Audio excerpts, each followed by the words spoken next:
आशा की किरण।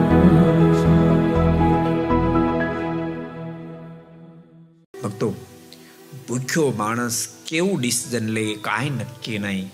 એટલા માટે શાસ્ત્રો કીધું કે ગમે તો પાપિષ્ટ હોય તો પણ એને ભોજન કરાવવામાં પુણ્ય છે.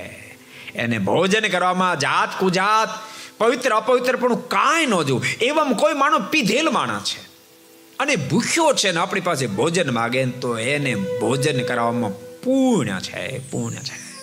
વિચારો તમે, કેટલી મોટી વાત બતાવી. એને એમાં પુણ્ય છે.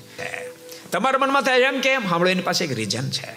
આ જ મનો દારૂડિયો છે. ઓકે, આ જે દારૂડિયો છે, આ જે પાપિષ્ટ છે, આજ અનેક પ્રકારના કુકર્મનો કરનારો છે, પણ એટલો બધો ભૂખ્યો થયો છે અને ભોજન ન મળે તો એનું શરીર પડી જાય એમ છે. સમજવા પ્રયાસ કરજો, એનું શરીર પડી જાય એમ છે. માનો દારૂ પીધેલી હાલતમાં એને ભોજન ન મળે, એનું શરીર પડી જાય તો મર્યા પછી અધોગતિને પામે. પણ તમે એને ભોજન આપ્યું, એ બચી ગયો.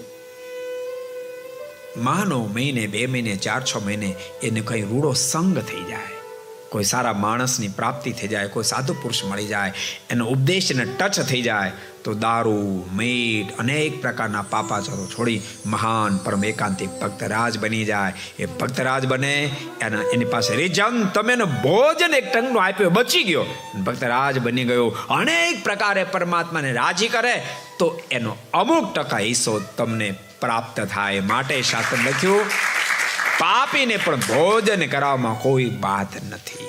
હું તમને એમ કહું, ક્યારે કોઈ ભિખારી તમારી પાસે કંઈ માગતું હોય ને, રૂપિયા ના આપો, પણ એને ખાવાની ચીજ કાં તો લઈ આપો, અથવા તો ગાડીમાં, અમીર લોકોએ ગાડીમાં કઈ ચીજ રાખવી, કોઈ ભિખારી આવે ને એને ખાવાની ચીજ આપી દેવી. अगर ये वीडियो आपको पसंद आया हो तो लाइक करें और शेयर करना मत भूलिए. सब्सक्राइब करें सरदार कथा चैनल को और बेल आइकॉन पर क्लिक करना मत भूलिए लेटेस्ट वीडियो सबसे पहले पाने के लिए.